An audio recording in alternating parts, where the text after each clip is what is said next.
We'll deal with a fresh topic today, and that is none other than appeals, which is dealt by part 7. ఇప్పుడు దాకా 6 parts complete చేసుకున్నాం కదా అండి. Part 7 లో మనం appeals కోసం చదువుకున్నాం. Okay, if your if you all are ready with bare hands, I'll start my class. Yes, madam. Hello. Yes, madam. Yeah, that's good. Appeal అనే దానికి నిర్వచనం కూడా సిపిసిలో ఎక్కడ ఇవ్వలేదు. కొన్ని టర్మ్స్ సిపిసి నిర్వచించలేదండి. So one of such term is appeal అండి. అపీల్ అనేది కూడా అది ఎక్కడ డెఫినేషన్ ప్రొవైడ్ చేయలేదు. సో మనం ఆబ్వియస్లీ ఇక్కడ డెఫినేషన్ లేకపోతే డిక్షనరీ డెఫినేషన్ తీసుకోవాల్సి ఉంటుంది. So appeal, as we generally know, is nothing but a judicial examination of the decision of the inferior court by superior court. Lower court ఇచ్చిన decision ఏమైతే ఉందో దాన్ని సుపీరియర్ కోర్ట్ ఎగ్జామిన్ చేయడాన్ని appeal అని చెప్పి మనం పిలుస్తాం. అదే dictionary meaning or etymological meaning of appeal, right? So this being the context. ఇంకా అపీల్ కోసం పెద్దగా చెప్పేది ఏముండదు. మనందరికీ తెలుసు that appeal is obviously preferred from a lower court's decision to a higher court, seeking its what it may be, seeking its examination, revision, review, what it may be like. ఒకసారి lower court ఇచ్చిన decision ని reconsider చేయమని మనం అడిగేదాన్ని appeal అని చెప్పి కూడా చెప్పుకోవచ్చు అనమాట. ఓకే, అండ్ దెన్ ఈ అపీల్ కి సంబంధించిన ప్రొవిజన్స్ ఎక్కడ ఉంటాయి అంటే సబ్స్టాన్షియల్ ప్రొవిజన్స్ ఏమో 96 నుంచి స్టార్ట్ అవుతాయండి. We can find from 96 to 105, obviously. 1 second.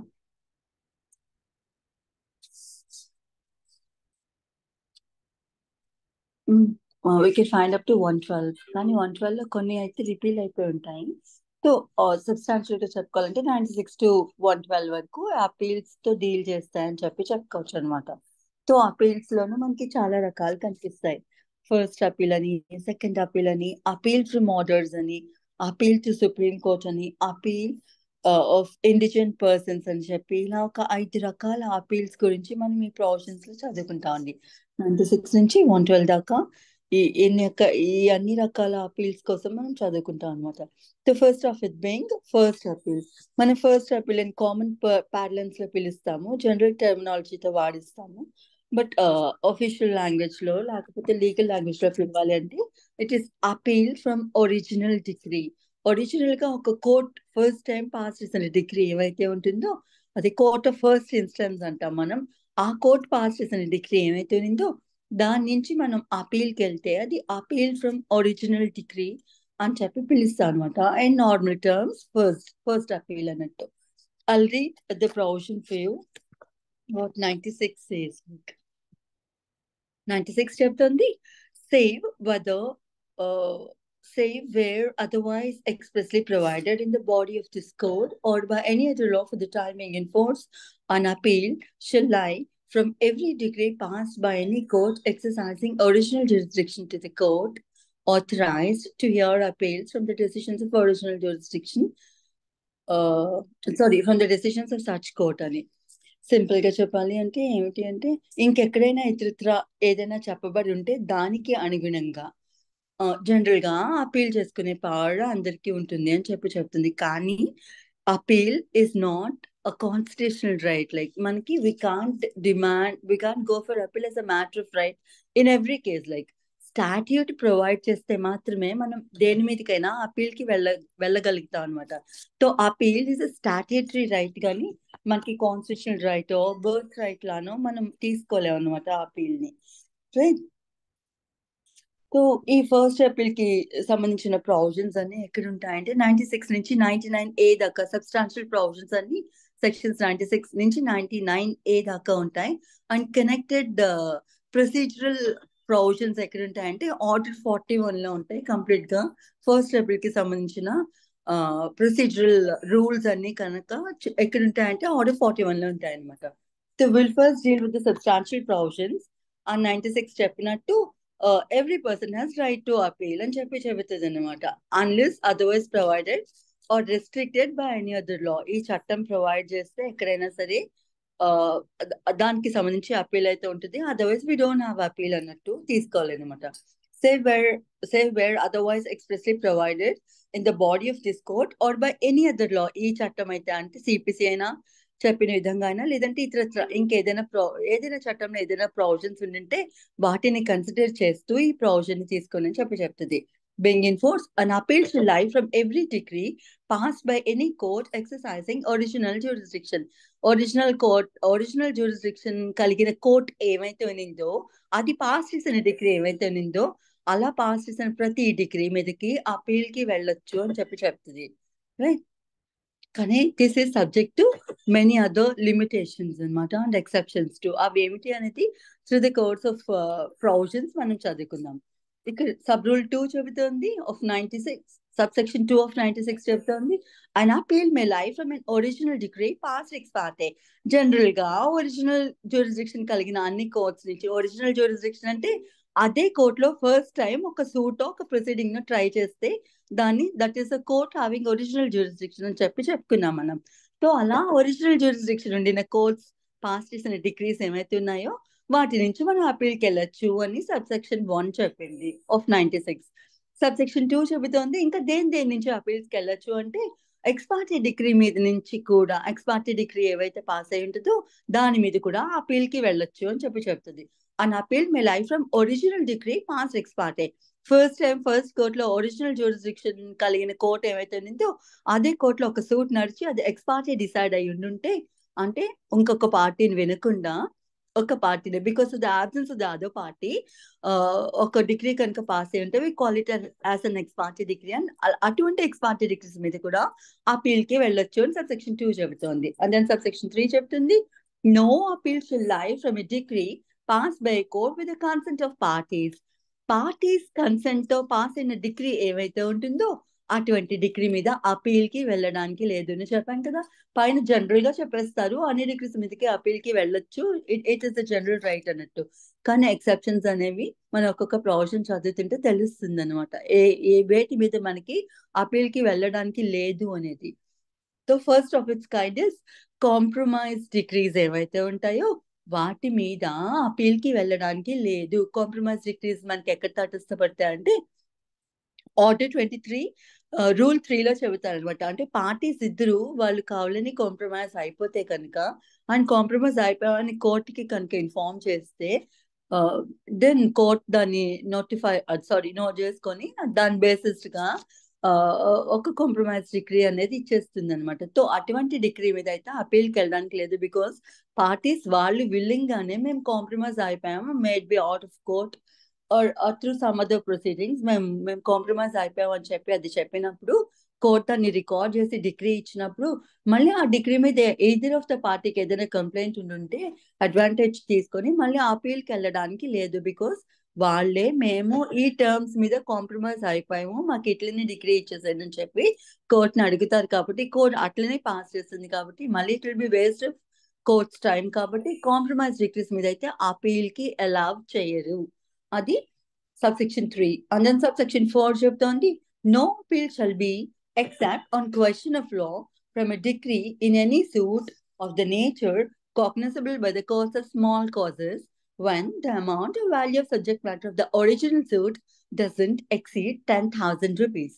Simple గా చెప్పాలి అంటే స్మాల్ కాజెస్ కోర్ట్ దేని జ్యూరిస్డిక్షన్ అయితే 10,000, అంటే ఏ సూట్ అయితే 10,000కి వాల్యూ మించి ఉండదో అటువంటి దాని మీద కూడా, అంటే small causes court original jurisdiction exercise చేస్తూ 10,000 లోపు సంబంధించిన సూట్ ని కనుక డిసైడ్ చేసి ఉండుంటే, డిగ్రీ పాస్ చేసి ఉండుంటే అటువంటి దాని మీద కూడా అపీల్ కి వెళ్ళడానికి లేదు. సో స్మాల్ కాజెస్ కోర్ట్ ఏదైతే ఉన్నిందో అది ఇచ్చిన డిగ్రీ మీద కూడా ప్రొవైడెడ్ దాని వాల్యూ ఇస్ బిలో 10,000 రూపీస్ అప్పుడు కూడా అపీల్ కి వెళ్ళడానికి లేదు, స్మాల్ కాజెస్ కోర్ట్ డిగ్రీ ఇచ్చిన డిగ్రీ మీద కూడా.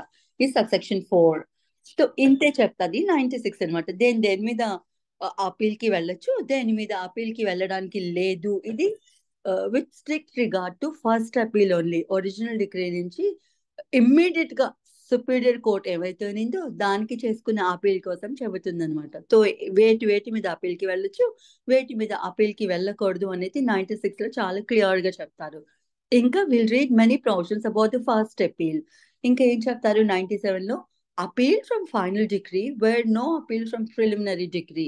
టైటిల్ ఏం చెప్తోందంటే ఫైనల్ డిగ్రీ మీద అపీల్ దేనికి సంబంధించి అంటే ప్రిలిమినరీ డిగ్రీ మీద నుంచి అపీల్ కి వెళ్లకుండా ఫైనల్ డిగ్రీలో అపీల్ కి వెళ్ళినప్పుడు ఏంటి ప్రొసీజర్ అని చెప్పి చెబుతుంది.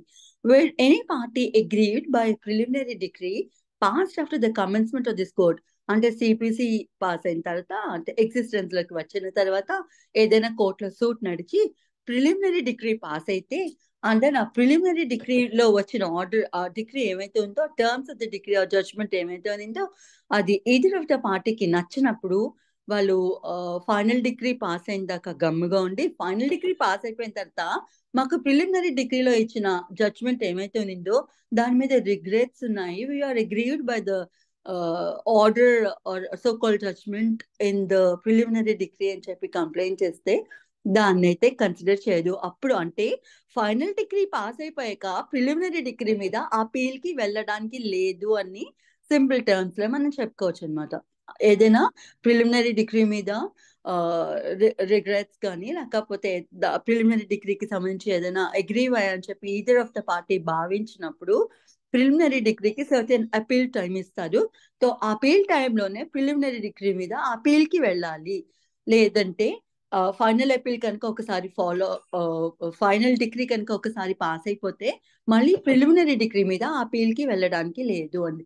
తెలియని వాళ్ళకి మళ్ళీ డౌట్ వస్తుంది, what is this preliminary degree and what is this final degree అని. మనం డిగ్రీ నిర్వచనం సబ్సెక్షన్ 2 చదువుకునేటప్పుడే మనం తెలుసుకున్నాం డిగ్రీ ఎన్ని రకాలుగా ఉంటుందని. 1 ప్రిలిమినరీ డిగ్రీ, 2 ఫైనల్ డిగ్రీ, మూడో రకం కూడా ఉంటుంది, partly preliminary and partly final అని చెప్పి మనం ఆ డిగ్రీ నిర్వచనం చదువుకునేటప్పుడు మనం చదువుకున్నాం. So what is the preliminary degree అంటే preliminary degree is a degree which is passed with regard to certain issues or mostly all of the issues in the suit.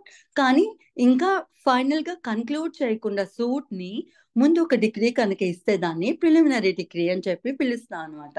అదే డిగ్రీని ఫైనల్ గా కన్క్లూడ్ చేసేసి final judgement ఇచ్చేస్తే అది final degree అయిపోతుంది.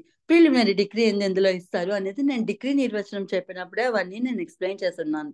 Right, money suits లో ఇవ్వచ్చు, partition suit లో ఇస్తారు, లేదా అంటే పార్ట్నర్షిప్ సూట్స్ ఉంటే ఇస్తారు, అడ్మినిస్ట్రేటివ్ సూట్స్ లో ఇస్తారు. ప్రిలిమినరీ డిగ్రీ ఇవ్వడానికి మెయిన్ రీజన్ ఏమిటంటే ఎట్ ఏ టైం ఒకేసారి ఫైనల్ డెసిషన్ ఫైనల్ జడ్జ్మెంట్ ఇవ్వడానికి వీలు లేని సందర్భాలు ఉండినప్పుడు ఫస్ట్ ప్రిలిమినరీ డిగ్రీ ఇస్తారు. దాని మీద ఏమైనా ఆబ్జెక్షన్స్ ఉన్నా అగ్రీవ్ అయినా దాని మీద అపీల్కి వెళ్ళొచ్చు అనమాట. సో దాన్ని మళ్ళీ కరెక్ట్ చేస్తుంది కోర్టు. నెక్స్ట్ దాన్ని కరెక్ట్ చేస్తే వేరొక ప్రిలిమినరీ డిగ్రీ ఇస్తుంది అనమాట. If the parties are okay with it దాన్ని కన్ఫర్మ్ చేస్తే ఫైనల్ డిగ్రీ కూడా ఇచ్చేస్తుంది అనమాట. So one of the suit maybe partition suit అనుకోండి.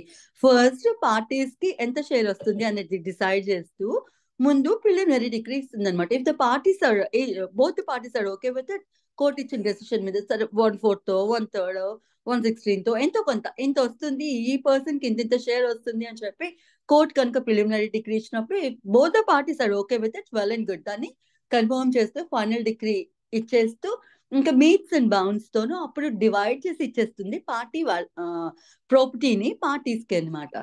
లేదు ప్రిలిమినరీ డిగ్రీలో ఆ షేర్ మీద ఏమైనా ఆబ్జెక్షన్ ఉందనుకోండి, వాళ్ళు ఏం చేస్తారంటే ఆబ్జెక్షన్ ఉండే పార్టీ అపీల్ కి వెళ్ళొచ్చు అనమాట. సో ఇక్కడ ఏం చెప్తా ఉందంటే అపీల్లో మనం చూడాల్సి వస్తే ప్రిలిమినరీ డిగ్రీలో ఏమైనా రిగ్రెట్స్ ఉంటే ప్రిలిమినరీ డిగ్రీ మీద అపీల్ కి వెళ్ళడానికి సర్టెన్ టైం ఉంటుంది కదా, and that is mostly 3 years అనమాట. ఇంకా లిమిటేషన్ యాక్ట్ లో చెప్తారు ఈ చట్టంలో ఇంకెక్కడైనా పలానా దానికి పలానాది కాల పరిమితి సూటో అపీలో ప్రొసీడింగ్ ఫైల్ చేసుకోవడానికి క్లియర్ గా మెన్షన్ చేసి లేకపోతే జనరల్ గా 3 years తీసుకోండి, అలా మెన్షన్ కాబడిన అంశాలకి కాల పరిమితి 3 years కింద తీసుకోండి లిమిటేషన్ పీరియడ్ అన్నట్టు చెప్తుంది అనమాట.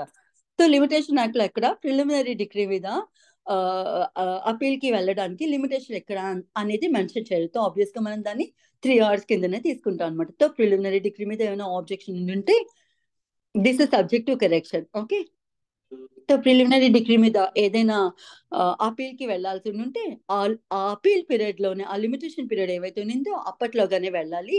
అప్పుడంతా ఖాళీగా కూర్చొని ఏం రిగ్రెట్స్ లేకుండా ఏం అప్పీల్కి వెళ్లకుండా గమ్ముగా కూర్చొని ఉండి ఫైనల్ డిగ్రీ పాస్ అయిపోయాక అప్పుడు నాకు ప్రిలిమినరీ డిగ్రీలో ఇచ్చిన షేర్ మీద నాకు రిగ్రెట్స్ ఉన్నాయి, నాకు 1/3 కాదు నాకు 1/4 రావాలి, ఇట్లా ఏమీ అడగడానికి లేదనమాట. ఇంతనే చెప్తుంది ఈ సెక్షన్. ఇస్ ఇస్ క్లియర్ అండి? 97. Yes, madam. Chalo, I'll read the section again for you. Where any party agreed with the preliminary decree.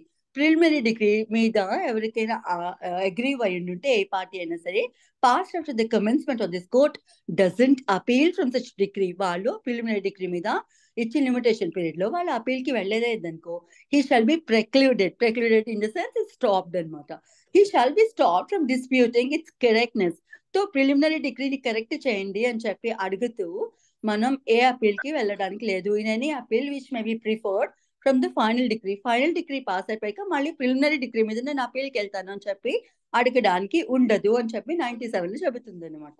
Right, this is another exception. పైన ఏం చెప్పింది, ఏ డిగ్రీ మీదకైనా మీరు అపీల్కి వెళ్ళండి అని జనరల్ గా చెప్పేస్తుంది.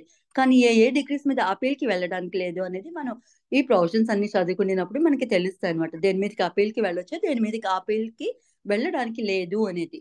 రైట్. 98 చెబుతుంది, decision where appeal heard by 2 or more judges. ఒక అపీల్ ని 2 లేక ఎక్కువ మంది జడ్జెస్ కలిగిన ధర్మాసనం వింటే, అండ్ ఏమిటి అపీల్ పరిస్థితి, ఆ డెసిషన్ పరిస్థితి, దానికోసం మాట్లాడతారనమాట. అంటే 2 లేక ఎక్కువ మంది జడ్జెస్ ఉండినప్పుడు వాళ్ళ మధ్యన ఏమైనా కాన్ఫ్లిక్టింగ్ ఒపీనియన్స్ ఉండి అది మెజారిటీ ఆఫ్ దిస్ థింగ్ లేకపోతే ఏమిటి ఎట్లా అనేది ఈ ప్రొవిజన్ చెబుతుంది అనమాట. I'll read the provision for you. Where an appeal is heard by a bench of 2 or more judges, the appeal shall be decided in accordance with the opinion of such judges or of the majority, if any, of such judges.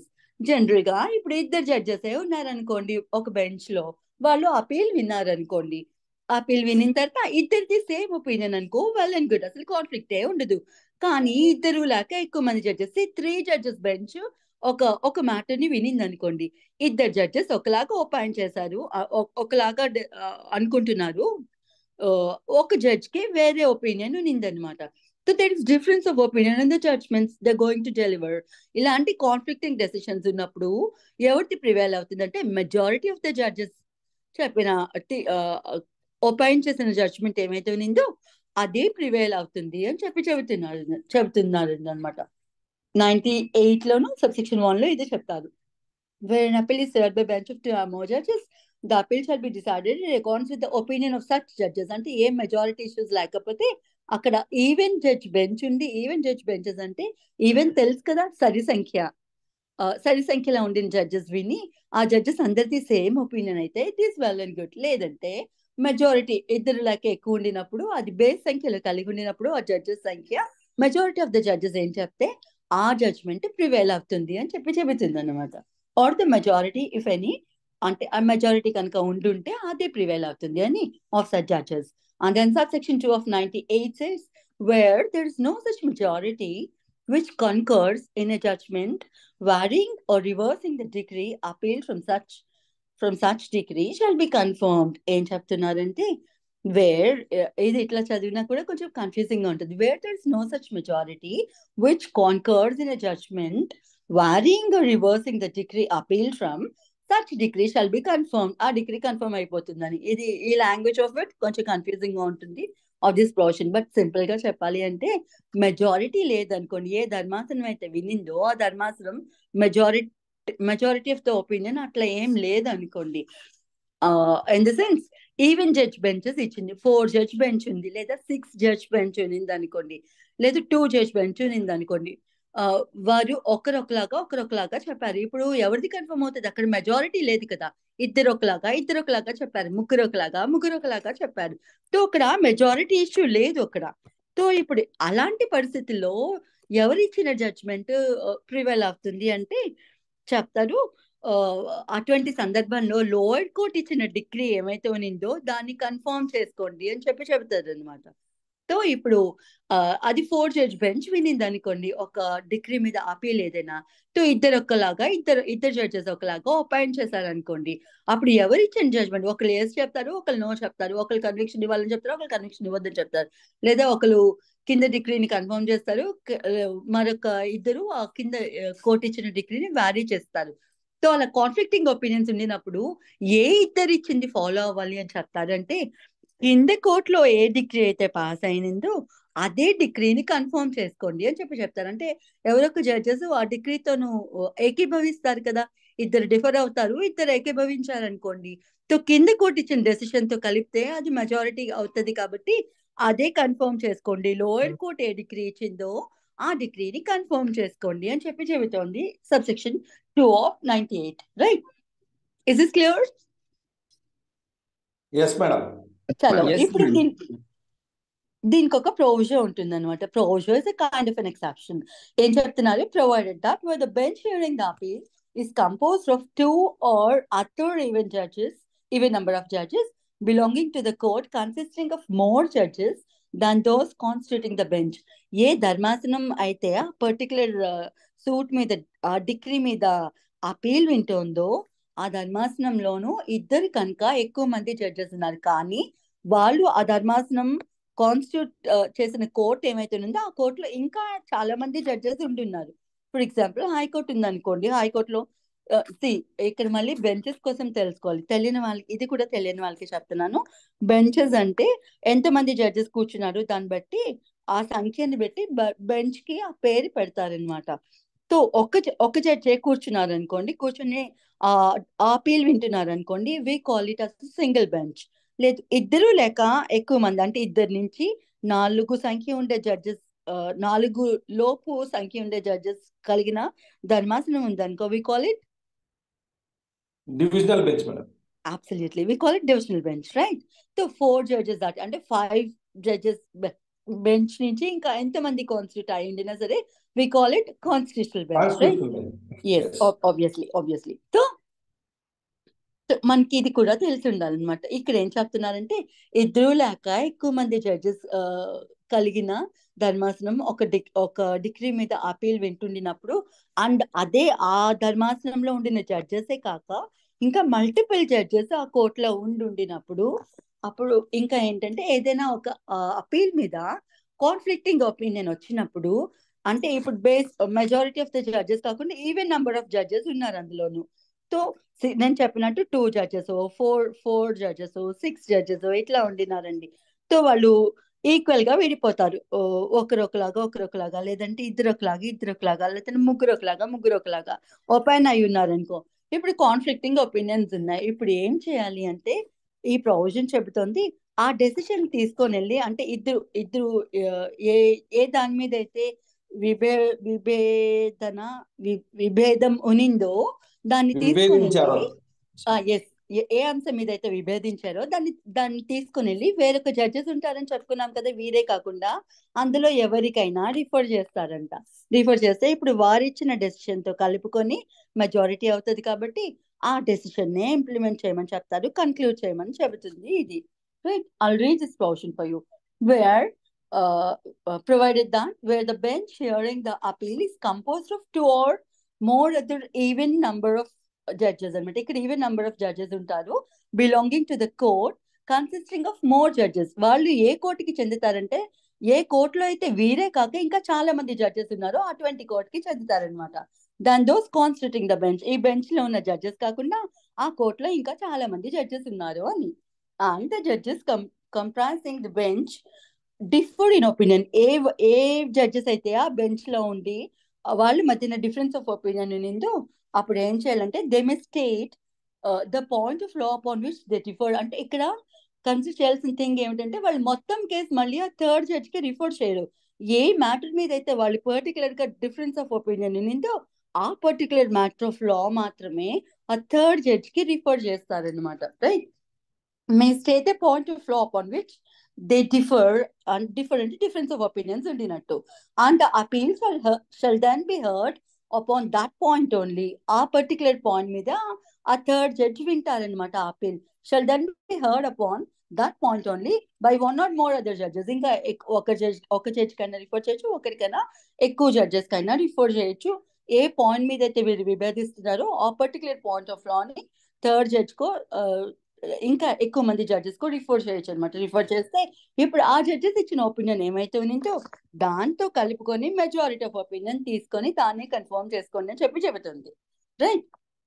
Shall then be heard upon the point by only one or more of other judges, and such point shall be decided according to the opinion of the majority, if any, of the judges who have heard the appeal, including those who tried it. First, ఎవరైతే విన్నారో ఆ bench తో కలుపుకొని ఎవరికైతే refer చేశారో వాళ్ళని కూడా include చేసుకొని ఇప్పుడు మొత్తం మెజారిటీ ఆఫ్ మెంబర్స్ ఒపీనియన్ ఏమైతుందో దాన్ని కన్ఫర్మ్ చేసుకోండి అని చెప్పి ప్రొవిజన్ చెబుతుంది.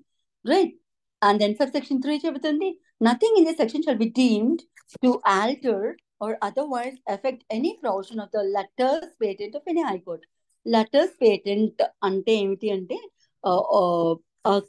హైయెస్ట్ అథారిటీ ఏవైతే ఉంటారో, ఇది వరకు క్వీన్ ఉండేవారు కదా మన బ్రిటిష్ ఇండియాలోను, సో వారు లేకపోతే ఒక కన్సర్న్ గవర్నమెంట్ ఏమైతే ఉంటుందో ఆ గవర్నమెంట్, లేదంటే ఏ పర్టికులర్ థింగ్ కోసం చెప్తున్నారో ఆ పర్టికులర్ కాన్సెప్ట్ లోను హైయెస్ట్ అథారిటీ ఏవైతే ఉంటారో వాళ్ళు ఒక పర్సన్ కో ఒక group of person co certain privilege ఇస్తారు సర్టెన్ థింగ్స్ కి సంబంధించి అనమాట.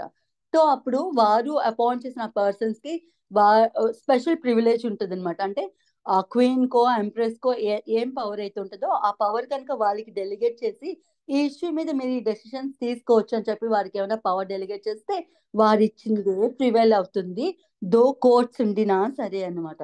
So that is letter patent. And then letter patent appeal కోసం చెప్పుకోవాల్సి వస్తే హైకోర్టుకి సంబంధించి మనం ఇక్కడ మిగతా విషయాలు అడ్మినిస్ట్రేటివ్ మ్యాటర్స్ కోసం మాట్లాడుకోవట్లేదు, జ్యుడిషియల్ మ్యాటర్స్ కోసం మాట్లాడుకున్నాం కాబట్టి. అండ్ ఇక్కడ మోర్ పర్టికులర్ గా letter patents of any high court అని చెప్తుంది. అంటే హైకోర్ట్ కి ఏదైనా ఒక స్పెషల్ పర్సన్ ఒక category group of persons co special privilege ఇచ్చి దాని మీద మీరు మ్యాటర్స్ విని డిసైడ్ చేయొచ్చు అని ఏమైనా కనుక ఎవరినైనా అపాయింట్ చేసింది అనుకోండి, so that authority will be considered as the highest authority and వాళ్ళు ఇచ్చిన తీర్పు ఏమైతే ఉంటుందో అది చెల్లుతుంది అన్నట్టు అనమాట. And then letter patents appeal అంటే ఏమిటంటే, ఒక హైకోర్టులోనూ నేను చెప్పాను కదా చాలా ధర్మాసనాలు ఉంటాయి, సింగిల్ జడ్జ్ బెంచ్ అని, డివిజన్ బెంచ్ అని, కాన్స్టిట్యూషనల్ బెంచ్ అని, ఇలాంటి ధర్మాసనాలు ఉంటాయి కదా. సో జనరల్ ప్రొవిజన్ ఏముంటుందంటే హైరార్కీ ఆఫ్ కోర్ట్స్ లోను మనం అపెలేట్ జ్యూరిస్డిక్షన్ చూస్తే జూనియర్ సివిల్ జడ్జ్ నుంచి జనరల్ గా అపీల్ డిస్ట్రిక్ట్ కోర్ట్ లేకపోతే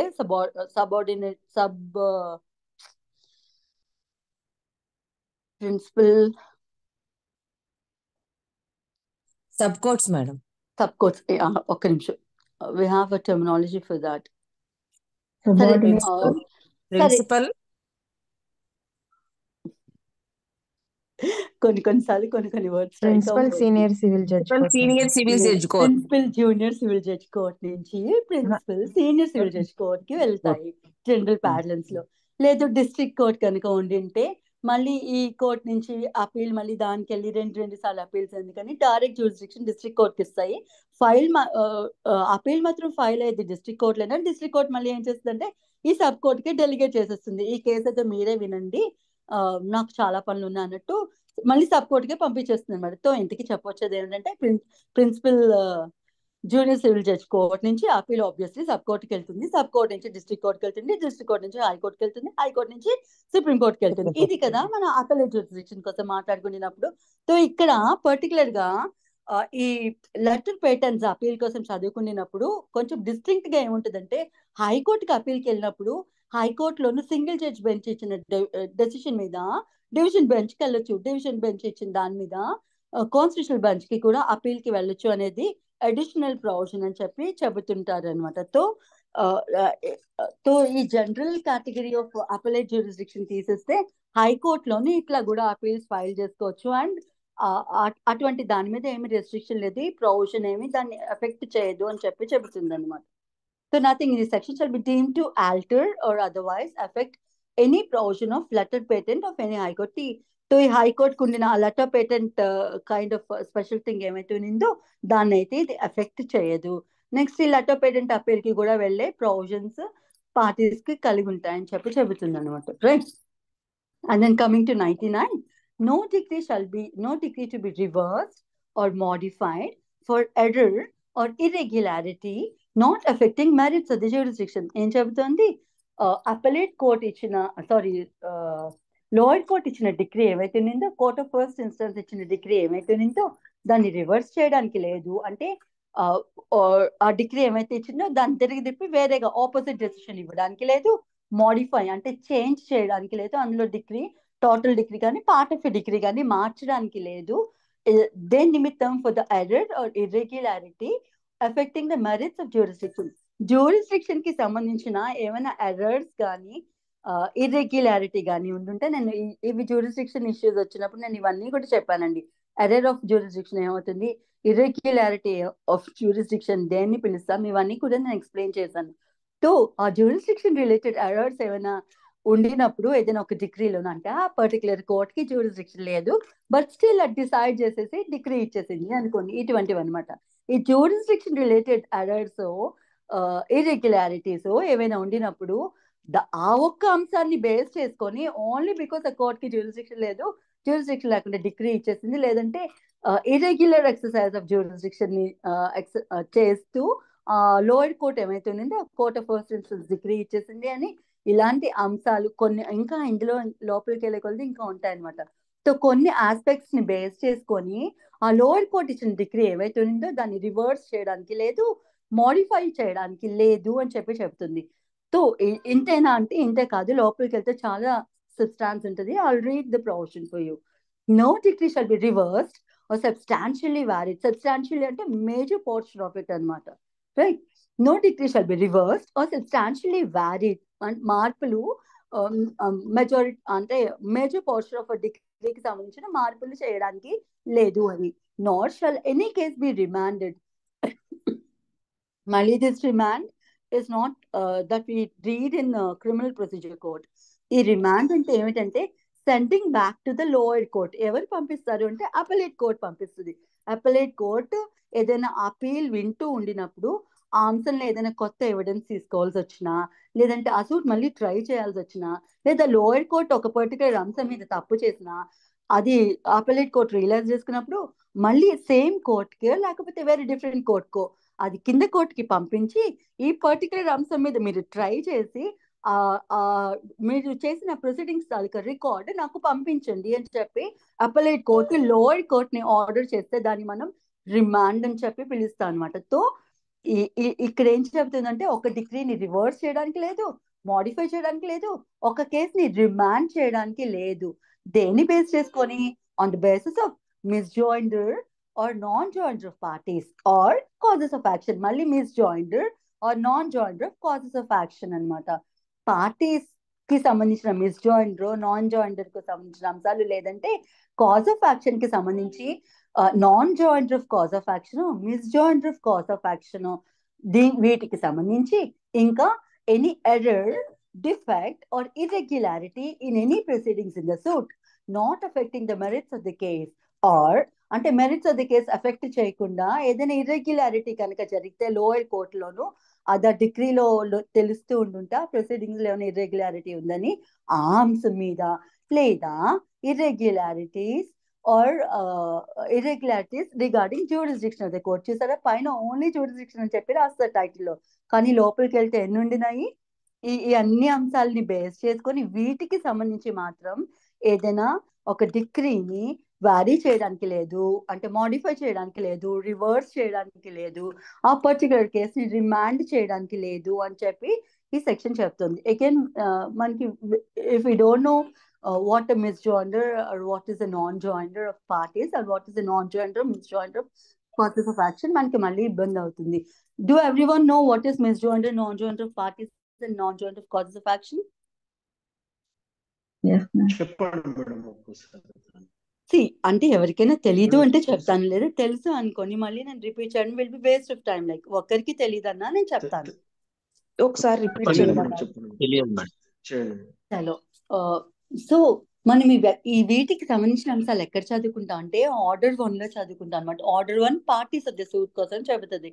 ఒక సూట్ లో ఎంతమంది పార్టీస్ ఉంటారు, ఆ పార్టీస్ ని ఆ సూట్ లో ఇంక్లూడ్ చేయకపోతే ఏంటి, లేదంటే తప్పుగా ఉండిన పార్టీస్ ని అనవసరంగా తీసుకొచ్చి ఆ సూట్ లో యాడ్ చేసేస్తే ఏంటి?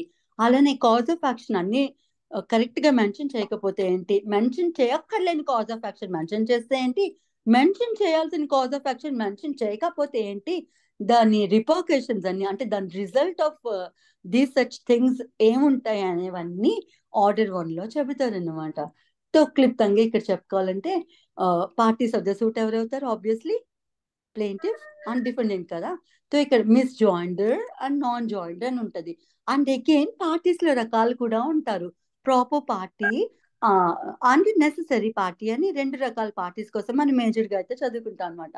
What is a necessary party అంటే ఏ ఏ సూట్ లో అయితే ఒక పర్టికులర్ పర్సన్ ని పార్టీ కుండా చేర్చకుండా ఉండున్నప్పుడు ఆ సూట్ లోనే ఏదైనా ఆర్డర్ డిగ్రీ పాస్ చేసేస్తే దాన్ని నల్లిఫై చేయించుకోవచ్చు అనమాట.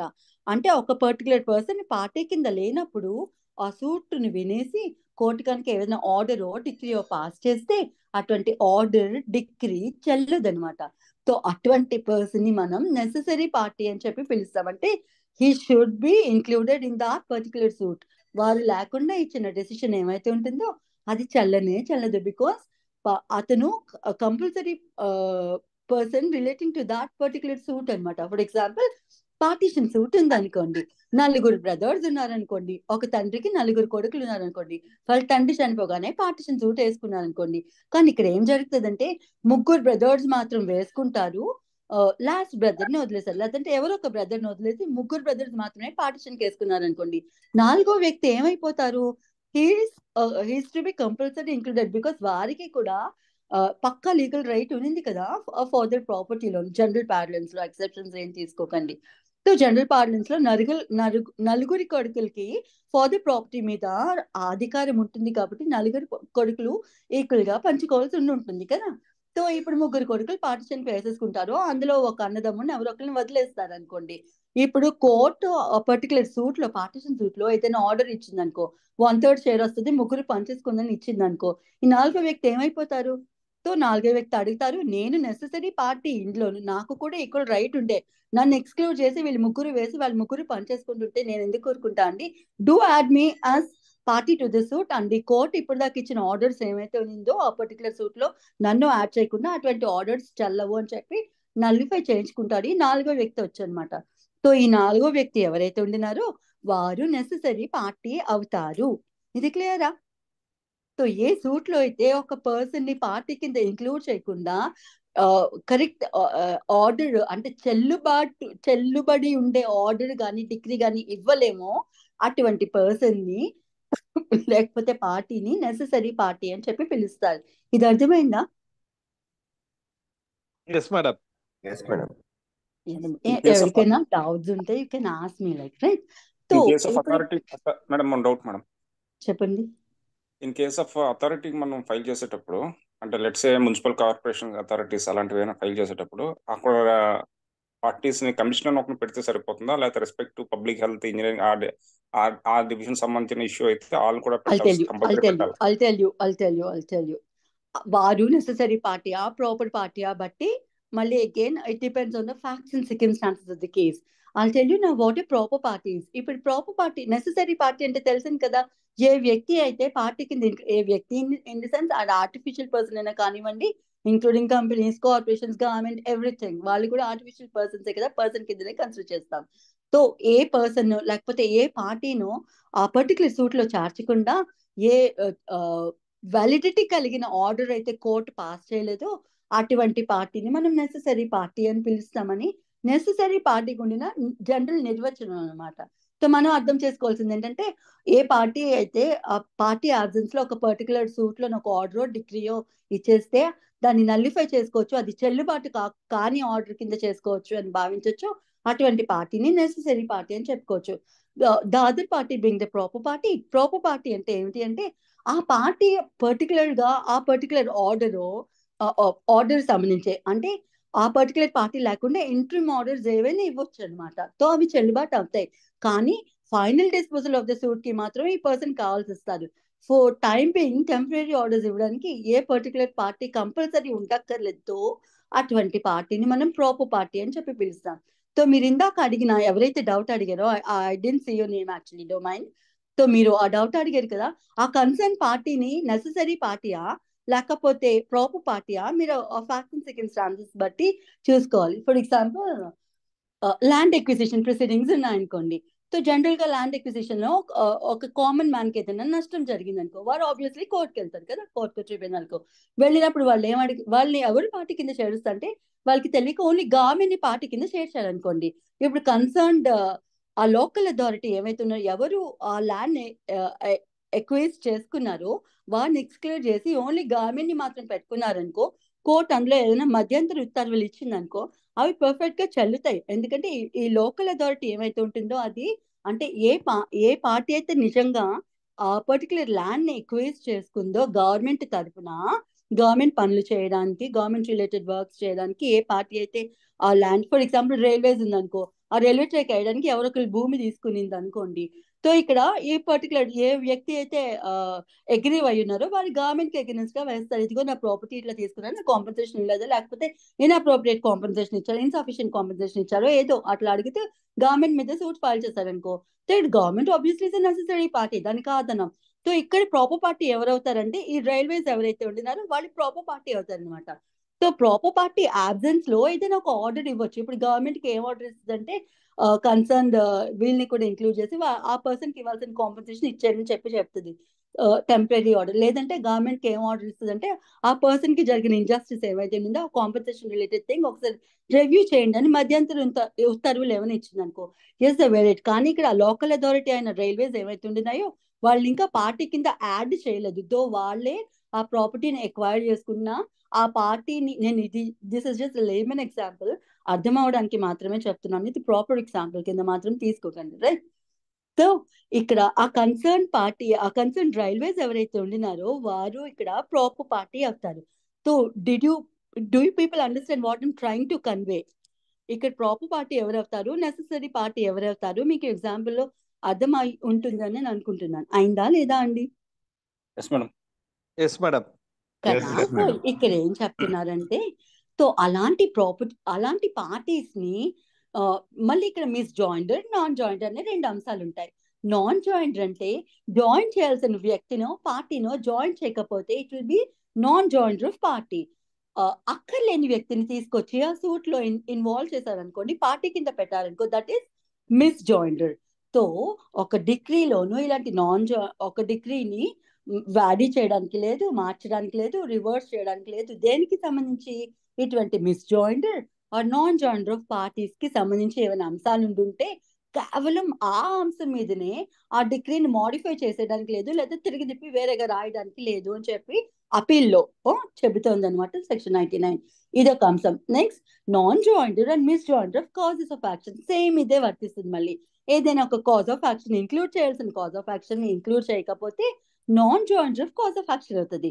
లేదు అక్కర్లేని కాజ్ ఆఫ్ యాక్షన్, అసలు అది కేసుతో కనెక్టెడ్ కాదు, లేదా అది ఇర్రెలవెంట్ అనుకోండి ఫర్ ద టైం బీయింగ్, అలాంటి దాన్ని తీసుకొచ్చి కాజ్ ఆఫ్ యాక్షన్ కింద ఒక సూట్ లో జాయిన్ చేసేసారు. దాన్ని misjoinder of cause of action అనొచ్చు అనమాట.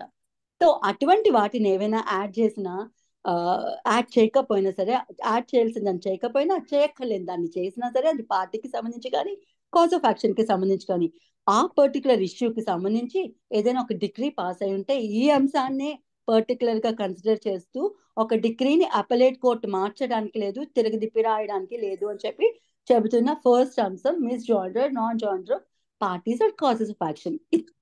ఇది క్లియర్ కదా ఇంతవరకు? Yes madam.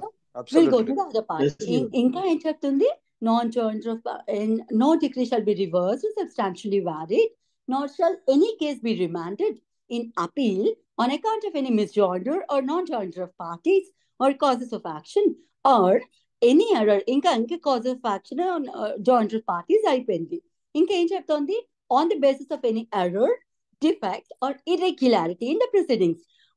లోయర్ కోర్టులో జరిగిన ప్రొసీడింగ్స్ లో ఏవైతే ఉన్నాయో చిన్న చిత్క ఎర్రర్స్ ఏవో వచ్చాయి, లేదా చిన్న చిన్న డిఫెక్ట్స్ ఉండినాయి, లేదా చిన్న ఇర్రెగ్యులారిటీస్ ఉండినాయి అనుకోండి. సో అటువంటి బేస్ చేసుకొని వాటిని బేస్ చేసుకొని కూడా ఒక డిగ్రీని మార్చడం అంటే provided there is no harm to either of the parties basing on this. ఆ ఎర్రర్ మూలంగా ఏ పార్టీ నష్టపోయి ఉండకూడదు. ఆ డిఫెక్ట్ మూలంగా ఏ పార్టీకి హామ్ జరిగి ఉండకూడదు, ఆ ఇర్రెగ్యులారిటీ మూలంగా ఏ పార్టీస్ నష్టపోయి ఉండకూడదు. ఏవో చిన్న చిన్న ఎర్రర్స్, రెక్టిఫైబుల్ ఎర్రర్స్ ఏమైనా జరిగాయి అనుకోండి, అప్పుడు కంప్లీట్ గా ఇందులో ఎర్రర్ ఉంది, మొత్తం ఆ డిగ్రీని మార్చండి, లేదంటే ఆ డిగ్రీని రివర్స్ చేసి వేరేగా రాయండి, తిరిగి తిప్పి మళ్ళీ వేరేగా రాయండి అని చెప్పి మనం అడగడానికి లేదు, అపెలేట్ కోర్ట్ అట్లా చేయడానికి లేదు అని చెప్పి చెబుతోంది అనమాట. Right, this is about error, defect or irregularity in any proceedings in the suit. ఇంకా ఇది నాట్ ఎఫెక్టింగ్, మళ్ళీ ఇక్కడ ఏం చెప్తారు, not affecting the merits of the case. Merits of the case అంటే ఒక కేసు పద్ధతి ప్రకారం లీగల్ ప్రొసీడింగ్స్ అన్ని జరిపి లీగల్ ఫార్మాలిటీస్ అన్ని ఫాలో అయ్యి ఇచ్చిన డెసిషన్ ఏమైతే ఉంటుందో, డీల్ చేసిన కేసు ఏమైతే ఉంటుందో వాటిని మెరిట్స్ ఆఫ్ ద కేస్ మీద పర్టికులర్ కేసు డిసైడ్ అయ్యింది అని చెప్పి అనుకుంటాం. లేదంటే ఏ చిన్న లీగల్ ఇర్రెగ్యులారిటీ ఉండినా సరే దాన్ని మెరిట్స్ మీద డీల్ చేసినట్టు కాదు అనమాట. For example, court proper evidence తీసుకోవాలి, ఇద్దరు పార్టీస్ ఇచ్చిన ఎవిడెన్స్ తీసుకోవాలి, అది ప్రాపర్ ఎవిడెన్సే, అది అడ్మిసిబుల్ ఎవిడెన్సే అయినా సరే ఆ పర్టికులర్ కోర్టు నేను ఎవిడెన్స్ తీసుకోను, దీన్ని కన్సిడర్ చేయను అని అనుకో, it is an error or irregularity. అది చేయాల్సిన పని కోర్టు చేయనంటోంది, చేయకుండా ఏదైనా ఒక డెసిషన్ ఇచ్చింది అనుకో, అటువంటిది మెరిట్స్ మీద ఇచ్చినట్టు కాదనమాట. దాన్ని మనం నల్లిఫై చేసుకోవచ్చు ఆ పర్టికులర్ దాని మీద. సో ఈ పైన చెప్పిన ఎర్రరో, ఎఫెక్టో, ఇర్రెగ్యులారిటీయో, డిఫెక్టో, ఇర్రెగ్యులారిటీయో ఏవైతున్నాయో అవి మెరిట్స్ ఆఫ్ ది కేసుని ఎఫెక్ట్ చేసి ఉండకూడదు. అంటే ప్రాపర్ లీగల్ ప్రొసీడింగ్స్ అన్ని ఫాలో అయ్యే ఆ పర్టికులర్ డిగ్రీ వచ్చింది. కానీ ఏవో చిన్న ఎర్రర్స్ ఎక్కడ దొరికి ఉన్నాయనుకోండి, అటువంటి వాటిని కన్సిడర్ చేస్తూ మొత్తం డిగ్రీని మార్చడానికి లేదు, లేదంటే అది రివర్స్ చేయడానికి లేదు అని చెప్పి చెప్తుంది అనమాట. And the third one is mostly error, defect or irregularity in jurisdiction of the court. ఒకటి మెరిట్స్ ఆఫ్ ద కేసుని ఎఫెక్ట్ చేయకుండా ఉండిన ఏ ఎర్రర్స్ అయినా సరే, and more particularly jurisdiction related errors ఏ ఉండినా సరే, ఒక పర్టికులర్ కోర్ట్ కి ఆ పర్టికులర్ కేసు డీల్ చేసే జ్యూరిస్డిక్షన్ లేదు, లేదంటే అది ఉంది అనుకొని నమ్మే ఆ కోర్టు పర్టికులర్ ప్రొసీడింగ్ నడిపించింది. జనరల్ రూల్ ఏమిటంటే జ్యూరిస్డిక్షన్ లేకుండా ఏ కైండ్ ఆఫ్ జ్యూరిస్డిక్షన్ అయినా సరే, may be territorial, subject matter, pecuniary, whatever it may be, ఆ పర్టికులర్ కోర్ట్ కి జ్యూరిస్డిక్షన్ లేకుండా ఏదైనా ఒక సూట్ డిసైడ్ చేస్తే దాన్ని నల్లిఫై చేసుకోవచ్చు అనేది జనరల్ రూల్. కానీ ఎక్సెప్షన్ ఏమిటంటే, if it doesn't effect the parties rights, parties కి ఏ హాని లేదు. ఇప్పుడు గుంటూరులో జరిపించాల్సింది విజయవాడలో జరిపించారు, లేదా హైదరాబాద్ లో విశాఖపట్నంలో జరిపించాల్సింది విజయవాడలో జరిపించారు, సరే యూఆర్ నాట్ ఎఫెక్టెడ్. ఇక్కడైతే ఏమిటి, అక్కడైతే ఏమిటి. ఫర్ ఎగ్జాంపుల్, ఒక డిఫెండెంట్ కాంపెన్సేషన్ పే చేయాలి, అది వైజాగ్ కోర్టులో పే చేస్తే ఏంటి, విజయవాడ కోర్టులో పే చేస్తే ఏమిటి, యూఆర్ నోవే ఎఫెక్టెడ్ కదా. వైజాగ్ కోర్టులో ట్రై చేయాల్సింది విజయవాడ కోర్టులో ట్రై చేసేసి సేమ్ కాంపెన్సేషన్ 20 లక్షలు ఇస్తే అక్కడికి వెళ్తే 40 లక్షలు రావచ్చు విజయవాడ కోర్టులో ట్రై చేస్తే అనుకుంటే, అమ్మో పార్టీస్ కి నష్టం జరిగిపోయింది, ఇక్కడ జ్యూరిస్డిక్షన్ లేదు, అయినా 20 లక్షలు ఇప్పించింది, ఆ ప్రాపర్ కోర్టులో జ్యూరిస్డిక్షన్ ఉండి నా విజయవాడ కోర్టులోనే ఆ సూట్ నడిపించుంటే 40 లక్షలు వచ్చేది పార్టీకి అని. ఇలాంటివి ఏమైనా డిఫరెన్సెస్ ఉండుంటే, పార్టీకి ఏమైనా నష్ట కష్టాలు ఉండుంటే ఆ జ్యూరిస్డిక్షన్ మూలంగా, అప్పుడైతే ఆ జ్యూరిస్డిక్షన్ కన్సిడర్ చేస్తారో ఆ డిగ్రీని నల్లిఫై చేసుకోవచ్చు. లేదు చిన్న ఏదో అంటే పట్టించుకోకుండానో తెలియకుండానో చూసుకోకుండా ఆ జ్యూరిస్డిక్షన్ లేకపోయినా సరే ఒక పర్టికులర్ కోర్ట్ ట్రై చేసేసి ఉంటే, ఇది ఎక్కడ వస్తుందంటే హైయర్ కోర్ట్స్ జ్యూరిస్డిక్షన్ లో ఉంటుంది అనమాట. అంటే హైయర్ కోర్ట్ ఆబ్వియస్ గా లోయర్ కోర్ట్ ఉండిన జ్యూరిస్డిక్షన్ దాని ఇమీడియట్ సుపీరియర్ కోర్ట్స్ ఏవైతే ఉన్నాయో అవి ఎక్సర్సైజ్ చేయొచ్చు. నేను చెప్తాను కదా, యాజ్ ఐ ఆల్వేస్ సే, మంత్రికి ఉండే అన్ని పవర్స్ ఆబ్వియస్లీ రాజుకి కూడా ఉంటాయి కదా. సో మంత్రి ఏది అడ్డించగలిగినప్పుడు, మంత్రి ఏదైనా ఇవ్వగలిగినప్పుడు అదే హక్కు, అదే రైట్ రాజుకి కూడా ఉంటుంది కదా, being a superior authority. So ఇక్కడ లోయర్ కోర్టుకే రైట్ ఉండినప్పుడు దాని సుపీరియర్ కోర్టుకి కూడా సిమిలర్ రైట్స్ ఉంటాయి కదా. సో ఇది మనం ఈ లీగల్ కాంటెక్స్ట్ లో తీసుకోవాల్సి వస్తే, జూనియర్ సివిల్ జడ్జ్ కోర్టుకు ఉండిన రైట్స్ అన్ని సబ్ కోర్టుకు ఉంటాయా ఉండవా, సబ్ కోర్టుకు ఉండిన రైట్స్ అన్ని డిస్ట్రిక్ట్ కోర్టుకు ఉంటాయా ఉండవా, ఈ సబార్డినేట్ కోర్ట్స్ ఉన్న రైట్స్ అన్ని హైకోర్టుకు ఉంటాయా ఉండవా, ఆబ్వియస్లీ ఉంటాయండి, చిన్న మార్పులతో, రైట్. సో ఇక్కడ మనం తీసుకోవాల్సింది ఏమిటంటే, ఇప్పుడు హైయర్ కోర్ట్ ఏదైనా లోయర్ కోర్ట్ ఎక్సర్సైజ్ చేయాల్సిన జ్యూరిస్డిక్షన్ ఎక్సర్సైజ్ చేస్తే మనం దాన్ని ఏమని పిలవచ్చు, పిలచండి ఆ జ్యూరిస్డిక్షన్ ని ఏమని నేమ్ చేయొచ్చు మనం, ఆ పవర్ ని. చలో, it is a regular exercise of jurisdiction. దానికి ఉండిన జ్యూరిస్డిక్షన్ మానేసి, ఇచ్చిన జ్యూరిస్డిక్షన్ మానేసి, అక్కర్లేని జ్యూరిస్డిక్షన్ ని అది ఎక్సర్సైజ్ చేసింది ఆ పర్టికులర్ సుప్రీడియర్ కోర్టు కదా. సో దాని మూలంగా పార్టీస్కి ఏమైనా నష్టం జరిగితే అప్పుడు అది ఇచ్చిన డెసిషన్ ఏమైతే ఉందో దాన్ని నల్లిఫై చేసుకోవచ్చు. లేదు, పార్టీస్కి జ్యూరిస్డిక్షన్ లేకపోయినా సరే ఒక కోర్టు ఒక మ్యాటర్ ట్రై చేయడం మూలంగా ఇద్దరిలో ఎయిదర్ ఆఫ్ ద పార్టీస్కి ఏ నష్టం లేనప్పుడు అటువంటి దాన్ని నల్లిఫై చేయక్కర్లేదు. సో ఇక్కడ కూడా అది చెప్తుంది అనమాట, పార్టీస్కి ఏ నష్టం జరగకుండా ఏదైనా ఒక జ్యూరిస్డిక్షన్ ఒక కోర్టు ఇర్రెగ్యులర్ గా ఎక్సర్సైజ్ చేసినప్పుడు, చేస్తూ డిగ్రీ ఇచ్చినప్పుడు, అటువంటి డిగ్రీని అపెలేట్ కోర్టు అదే పాయింట్ మీద ఈ కోర్టుకి జ్యూరిస్డిక్షన్ లేదు కాబట్టి నేను ఈ డిగ్రీని రివర్స్ చేసేస్తున్నాను, లేదా ఈ అంశాలన్నీ మార్చేస్తున్నాను అని అలాంటి డెసిషన్ అపెలేట్ కోర్ట్ ఇవ్వడానికి లేదు. ఇస్ ఇస్ క్లియర్ అండి? Yes madam. Total section 99 is clear to all కదా? Yes madam. చలో 88 మందిలో నువ్వు ఒక్కరు ఎస్ మేడం అని చెప్తే 87 మందికి డౌట్స్ ఉన్నట్టేనా? Can I confirm it? No, మేడం madam. అర్థమైంది, డిస్టర్బ్ చేయడం ఎందుకని. చలో ఓకే. సో ఇక్కడ మళ్ళీ దీనికి ఒక ఎక్సెప్షన్ చెప్తారనమాట. ప్రొవిజన్ కింద ప్రొవిజన్ ఉంటుంది కదా, provided that nothing in this section shall apply to non joinder of necessary party. పైనేమో జనరల్ గా misjoinder non joinder of parties అని రాసిస్తారు. అంటే మనకి ఏ పార్టీస్ లో ఎన్ని రకాలు ఇవన్నీ తెలియకపోతే మనం తలగొట్టుకుంటాం. కిందకి వచ్చాక జాగ్రత్తగా ఏం చెప్తారంటే, పైన చెప్పిన ప్రొవిజన్ ఏమైతే ఉందో నాన్ జాయింటర్ ఆఫ్ పార్టీస్ కి సంబంధించి అందులో నాన్ జాయింటర్ ఆఫ్ నెసెసరీ పార్టీకి ఈ ప్రొవిజన్ వర్తించదు అని మనం ఎందుకు చెప్పుకున్నాం పర్టికులర్ గా? ఇదంటే నెసెసరీ పార్టీని ఇన్వాల్వ్ చేయకుండా ఇచ్చిన తీర్పు ఏవైతే ఉందో, made be order made be degree, అది చెల్లదు, దాన్ని నల్లిఫై చేసుకోవచ్చు అని చెప్పి మనం చెప్పుకున్నాం కదా. సో దాన్ని ఇక్కడ నొక్కి అక్కడిస్తుంది అనమాట. So non joinder of parties లో నాన్ జాయింటర్ ఆఫ్ ప్రాపర్ పార్టీని మాత్రమే తీసుకోండి. నాన్ జాయింటర్ ఆఫ్ నెసెసరీ పార్టీకి అంటే ఈ ప్రొవిజన్ వర్తించదు. అంటే నెసెసరీ పార్టీని యాడ్ చేయకుండా ఇచ్చిన డిగ్రీ ఏమైతే ఉందో దాన్ని రివర్స్ చేయొద్దు, మాడిఫై చేయొద్దు అని చెప్పి తీసుకోకండి. దాన్ని రివర్స్ చేయొచ్చు, మాడిఫై చేయొచ్చు, నల్లిఫై చేయొచ్చు, ఏవైనా చేయొచ్చు అనమాట. నెసెసరీ పార్టీని ఇన్వాల్వ్ చేయకుండా ఇచ్చిన ఆ డిగ్రీ ఏమైతే ఉందో దానికైతే ఇటువంటి ప్రొవిజన్ వర్తించదు. 99లో ఏమైతే చెప్పారో అవి ఏమి నెసెసరీ పార్టీని యాడ్ చేయకుండా ఇచ్చిన డిగ్రీకి వర్తించవు అని చెప్పి చెబుతుంది అనమాట. తో కంపల్సరీ నెసెసరీ పార్టీ ఉండే తీరాలి ఒక సూట్ లో. Right? This is 99. Hope 99 is clear to all. If it is clear, I'll move to 99A. You are calling is not answering. Yes ma'am. Okay madam. Please mute his hands. Right? So ఇక్కడ ఏమవుతుందండి, 99A లో ఏం చెప్తారు? No order under 47, section 47 to be reversed and modified unless decision of the court is prejudicially affected. మళ్ళీ ఇది దేనికోసం చెప్తుందంటే section 47 కి వెళ్ళాలి. What is section 47? If you all remember ఏం చెప్తుంది? ఎగ్జిక్యూషన్ కి సంబంధించిన ఏవైనా ఇష్యూస్ ఉంటే ఆ ఎగ్జిక్యూటింగ్ కోర్టులోనే ఒక అప్లికేషన్ పెట్టుకొని అక్కడే డిసైడ్ చేసుకోండి, కానీ వేరే సూట్ ఫైల్ చేసి మళ్ళీ కొట్టుకోకండి అని చెప్పి చెప్తుంది. అనిల్ గారు please mute your self. Yeah, thank you. So whoever had muted him. So ఇక్కడ ఏం చెప్తుందంటే సెక్షన్ 47 లో ఏమైతే చెప్పిందో 47 లో ఇచ్చిన ఆర్డర్ ఏమైతే ఉందో ఎగ్జిక్యూటింగ్ కోర్టు సెక్షన్ 47 లో ఇచ్చిన ఆర్డర్, మళ్ళీ ఇక్కడ మనకి సెక్షన్ 47 క్లియర్ గా తెలిస్తే గానీ ఈ ప్రొవిజన్ అర్థం కాదు. సెక్షన్ 47 కి వెళ్ళాల్సి వస్తే సెక్షన్ 47 లో ఏముంటుందంటే అవి ఎగ్జిక్యూషన్ ప్రొసీడింగ్స్ లో వన్ ఆఫ్ ద ప్రొవిజన్ అనమాట సెక్షన్ 47.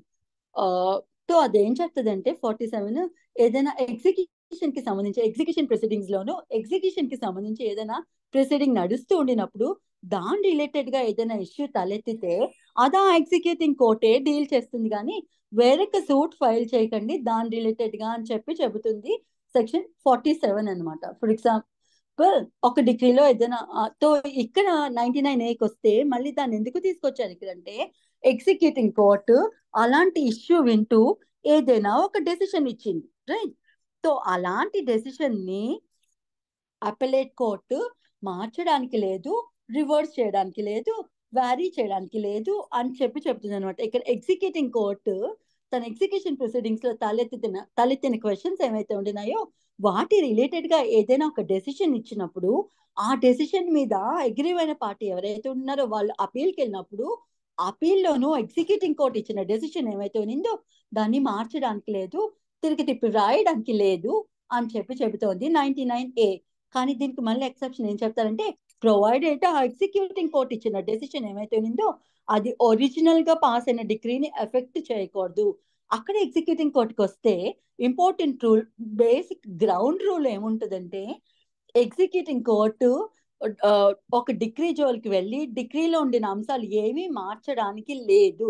ఎగ్జిక్యూటింగ్ కోర్ట్ పని ఏమిటంటే, ఒక డిగ్రీలో ఏ అంశాలు అయితే ఉండినాయో దాన్ని యాజ్ ఇట్ ఈస్ గా ఎగ్జిక్యూట్ చేయడం మాత్రమే ఎగ్జిక్యూటింగ్ కోర్టు పని.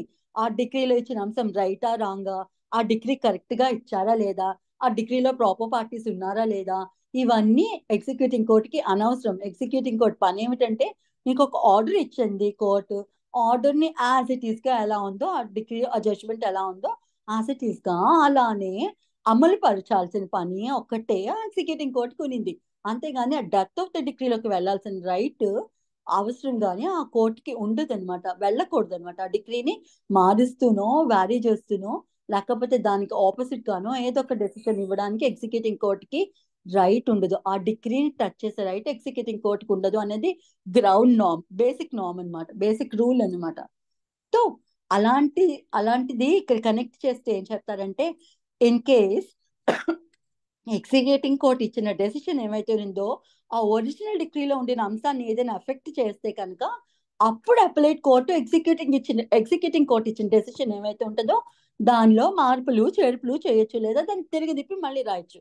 అంతేగాని జనరల్ గా సెక్షన్ 47లో ఇచ్చిన అంశాలు ఇచ్చిన రైట్స్ ని ఉపయోగించుకుంటూ ఎగ్జిక్యూటింగ్ కోర్టు ఎగ్జిక్యూటింగ్ ప్రొసీడింగ్స్ లో తలెత్తిన ఏవైనా ఇతరత్రా క్వశ్చన్స్ ఏమైనా ఉంటే దాన్ని డిసైడ్ చేస్తూ ఇచ్చిన ఆర్డర్ డెసిషన్ ఏమైతే ఉందో దాని మీదకి అపీల్కి వెళ్తే కనుక ఏదైనా పార్టీ అందులోనూ ఎగ్జిక్యూటింగ్ కోర్టు ఇచ్చిన డెసిషన్ ని మార్చడానికి లేదు అని చెబుతోంది 99A.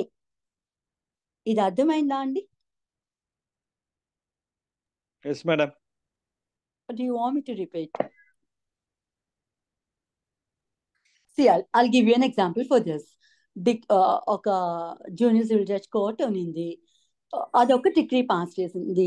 అది relating to the suit is with regard to position of certain property and with regard to mean profits also. Mean profits కోసం చెప్పుకోవడం కదా, ఒక ప్రాపర్టీని ఎవరైనా అన్ఆథరైజ్డ్ గా ఆక్యుపై చేసి ఎంజాయ్ చేస్తే అన్ఆథరైజ్డ్ గా ఎంజాయ్ చేసిన ఆ కాల పరిమితిలోనూ అన్ఆథరైజ్డ్ గా ఎంజాయ్ చేసిన ప్రాఫిట్స్ ఏవైతే ఉన్నాయో రైట్ఫుల్ ఓనర్ కి ఇచ్చేస్తే అటువంటి ప్రాఫిట్స్ ఏమైతే ఉండినాయో దాన్ని మనం మెయిన్ ప్రాఫిట్స్, అన్ఆథరైజ్డ్ గా ఆక్యుపై చేసే ఒక ప్రాపర్టీని ఎంజాయ్ చేసిన బెనిఫిట్స్ ఏమైతే ఉన్నాయో దాన్ని మనం మెయిన్ ప్రాఫిట్స్ అని చెప్పి పిలుస్తాం అనమాట, right?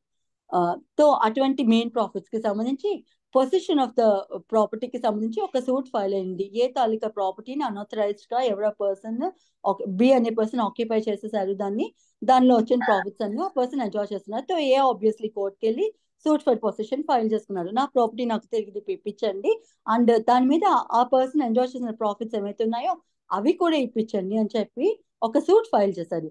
So yes, properly junior civil judge court ఏమైతే ఉందో అది డిగ్రీ పాస్ చేసింది. ఎస్, మీకు పొజిషన్ కి అర్హత ఉంది, సో నేను మీకు పొజిషన్ కూడా ఇప్పిస్తున్నాను అండ్ దెన్ అంటే అతని ప్రాపర్టీ అతనికి తిరిగి ఇచ్చేయని చెప్పి బీన్ ఆర్డర్ చేస్తూ నెక్స్ట్ ఆ మెయిన్ ప్రాఫిట్స్ కూడా ఇవ్వాలి అని చెప్పి ఒక 10 లక్షలు, సో సపోజ్ ఒక 20 లక్షలు అంటే మెయిన్ ప్రాఫిట్స్ ఇవ్వాలని చెప్పి ఆ కోర్టు ఆర్డర్ చేసింది అనుకోండి, వెల్ అండ్ గుడ్. ఆ సో కాల్ జడ్జ్మెంట్ అటార్ ఎవరైతే ఉండినారో వారు దాన్ని ఆ డిగ్రీని ఆనర్ చేయలేదు అనుకోండి, వాళ్ళు ఎగ్జిక్యూషన్ కి వేసుకుంటారు. ఆ సో కాల్ డిగ్రీ హోల్డర్ ఎవరైతే ఉన్నారో ఎగ్జిక్యూషన్ కి వేసుకుంటారు కదా. వేసుకున్నప్పుడు మళ్ళీ ఆ సేమ్ కోర్టులో కాకుండా వేరొక కోర్టుకి ట్రాన్స్ఫర్ అయింది అనుకోండి, లేదా సేమ్ కోర్టులోనే అయింది అనుకోండి. సేమ్ కోర్టులో అంటే మళ్ళీ మీకు కన్ఫ్యూజన్ అవుతుంది. ఆ సో కాల్డ్ ఆ ప్రాపర్టీ ఏమైతే ఉందో అది ఈ కోర్ట్ జ్యూరిస్డిక్షన్ లేదు, వేరొక కోర్ట్ జ్యూరిస్డిక్షన్ లో ఉంటే వాడు ట్రాన్స్ఫర్ అప్లికేషన్ పెట్టుకున్నాను అనుకోండి ఆ కోర్టుకి. సో ఇప్పుడు ఆ పర్టికులర్ కోర్టు ఆ డిగ్రీని ఎగ్జిక్యూట్ చేస్తుంది బికాస్ ప్రాపర్టీ ఆ కోర్టు జ్యూరిస్డిక్షన్ లోనే ఉంది. సో దాన్ని ఇప్పించాల్సిన బాధ్యత ఆ ఎగ్జిక్యూటింగ్ కోర్టుకు ఉంటుంది అనమాట. సో అది ఎగ్జిక్యూటింగ్ ప్రొసీడింగ్స్ నడుస్తుండగా ఏమవుతుంది అంటే ఈ సో కాల్ జడ్జ్మెంట్ అటార్ ఏమైతే ఉన్నారో వారు ఏమని కంటెస్ట్ చేస్తారంటే, సారీ డిగ్రీ హోల్డర్ లేదంటే ఇద్దరు ఎవరైనా కంటెస్ట్ చేయొచ్చు. డిగ్రీ హోల్డర్ ఉన్నారు అనుకోండి, వారు ఏం చెప్తారంటే నేను ఎగ్జిక్యూషన్ ప్రొసీడింగ్స్ ఫైల్ చేయడానికి ఈ హియరింగ్ కి రావడానికి 3 సంవత్సరాలు పట్టింది. సో ఈ 3 సంవత్సరాల్లో మెయిన్ ప్రాఫిట్స్ మీద ఇంట్రెస్ట్ పెరుగుతుంది కదా, 20 లక్షలు కాదు, నాకు 25 లక్షలు కావాల్సి వస్తుంది మెయిన్ ప్రాఫిట్స్ అని చెప్పి ఎగ్జిక్యూటింగ్ కోర్టుని అడిగారు అనుకోండి, లేదా 25 లక్షలు మీకు జ్యూరిస్డిక్షన్ ఎక్కువైపోతుంది అనుకుంటే, ఒరిజినల్ గా మెయిన్ ప్రాఫిట్స్ 10 lakhs అనుకోండి, తో ఎగ్జిక్యూటింగ్ కోర్టులో 15 లక్షలు మెయిన్ ప్రాఫిట్స్ నాకు పెంచి ఇవ్వండి అని చెప్పి ఎగ్జిక్యూటింగ్ కోర్టుని అడిగారు అనుకోండి. తో ఎగ్జిక్యూటింగ్ కోర్ట్ ఓకే 10 లక్షలు కాదు 15 లక్షలే వస్తుంది అని చెబుతూ ఎగ్జిక్యూటింగ్ కోర్టు ఏ అంశం మీద డిసైడ్ చేసిన డిగ్రీని అయితే అది టచ్ చేయలేదు. అది అడిషనల్ గా రైజ్ అయిన ఇష్యూ ఏమైంది, ఎగ్జిక్యూషన్ కోర్టులోనూ ఆ డిగ్రీకి సంబంధించిన ఇష్యూ ఏం తలెత్తారంటే మెయిన్ ప్రాఫిట్స్ అంత కాదు, నాకు ఇంకా ఎక్కువ రావాలి బికాస్ ఆ డ్యూరేషన్ ఆఫ్ పెండింగ్ ప్రొసీడింగ్స్ కలుపుకొని నాకు ఇంట్రెస్ట్ పెంచి ఇవ్వండి అని చెప్పి ఎగ్జిక్యూటింగ్ కోర్ట్ అడిగినప్పుడు 10 లక్షలు కాదు నాకు 15 లక్షలు వస్తాయని అడిగినప్పుడు ఎగ్జిక్యూటింగ్ కోర్ట్ ఏం చేస్తుందంటే, సరే ఎస్ మీరు అడిగింది కరెక్టే, ఈ ఈ ప్రొసీడింగ్స్ డ్యూరేషన్ ఎంత అయితే ఉందో దానికి కూడా మీకు ఇంట్రెస్ట్ తీసుకునే అధికారం ఉంది కాబట్టి ఎస్ నేను 15 లక్షలు మెయిన్ ప్రాఫిట్స్ మీకు ఇప్పిస్తున్నాను ఆర్డర్ ఇచ్చింది అనమాట. సో ఎగ్జిక్యూటింగ్ కోర్ట్ ఏం చేస్తుందంటే ఆ 15 లక్షలు ఇప్పించేస్తుంది. ఈ పొజిషన్ సంగతి మర్చిపోయింది అనుకోండి, ఈ పొజిషన్ రిలేటెడ్ ఆర్డర్ ఎగ్జిక్యూట్ చేయలేదు అనుకోండి ఎగ్జిక్యూటింగ్ కోర్ట్, సో ఈ డిగ్రీ హోల్డర్ ఎవరైతే ఉండినారో వారు ఇప్పుడు అపీల్ కి వెళ్ళి అపిలేట్ కోర్టులో ఏం అడగచ్చు అంటే, అయ్యా ఈ ఎగ్జిక్యూటింగ్ కోర్ట్ ఏమైతే ఉన్నిందో అది డిగ్రీలో ఇచ్చిన ఒక అంశాన్ని కంప్లీట్ గా ఇగ్నోర్ చేసింది, నాకు ఇంజస్టిస్ జరుగుతుంది అక్కడ, లోయర్ కోర్టులోనూ నా పొజిషన్ నాకు ఇప్పించమని చెప్పింది, కానీ ఎగ్జిక్యూటింగ్ కోర్ట్ ఏం చేసిందంటే నాకు మెయిన్ ప్రాఫిట్స్ ఇప్పించింది, మెయిన్ ప్రాఫిట్స్ లో నాకున్న ఇష్యూని క్లారిఫై చేసింది, కన్సిడర్ చేసింది, బట్ నాకు మెయిన్ రిలీఫ్ ఏమైతే ఉన్నిందో ఆ పొజిషన్ ఇప్పించలేదు, నాకు ఆ పొజిషన్ ఇప్పిస్తూ ఆర్డర్ ఇవ్వండి అని చెప్పి అడిగింది అనుకో. సో ఇప్పుడు ఎగ్జిక్యూటింగ్ కోర్ట్ ఇచ్చిన ఆర్డర్ ఏమైతే ఉందో, ఎగ్జిక్యూటింగ్ కోర్ట్ ఏమైనా ఆర్డర్ ఇచ్చింది, మెయిన్ ప్రాఫిట్స్ అయితే జడ్జ్మెంట్ డేటాని పే చేసేయమని ఆర్డర్ ఇచ్చింది. సో ఈ ఆర్డర్ ని అపలేట్ కోర్టు మారుస్తుంది అనమాట. ఇది మెయిన్ ప్రాఫిట్స్ ఇవ్వడంతో పాటు పొజిషన్ కూడా ఇవ్వాల్సింది అని చెప్పి అపలేట్ కోర్టు జడ్జ్మెంట్ ఇస్తుంది. సో ఇలాంటి టైంలో అయితే జడ్జ్మెంట్ లో ఎగ్జిక్యూటింగ్ కోర్టు ఇచ్చిన ఆర్డర్ ఏమైతే ఉన్నిందో అపలేట్ కోర్టు మార్చొచ్చు.